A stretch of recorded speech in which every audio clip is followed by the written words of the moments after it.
नमस्कार. तुम्ही म्हणाल की औरंगजेब हा विषय तर आता जुना झाला, पुन्हा तो कशाला उकरून काढायचा. आणि तुमचं म्हणणं बरोबर आहे.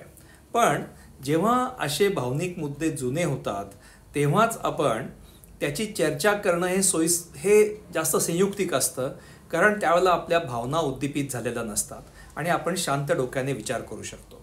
दुसरी गोष्ट अशी आहे की औरंगजेबाचा विषय, औरंगजेबाच्या कबरीचा विषय आत्ता जरी मागे पडला असला तरी यापुढचा बराच काळ भारतातील राजकारण हे आपल्याला नेहमीच मध्ययुगीन काळात घेऊन जाणार आहे. नेहमीच आपण मध्ययुगीन काळातील राजांची चर्चा करू. आज औरंगजेब असेल, उद्या शहाजहान असेल, अकबर असेल, असे सारखं आपण मध्ययुगीन मानसिकतेत असणार आहोत.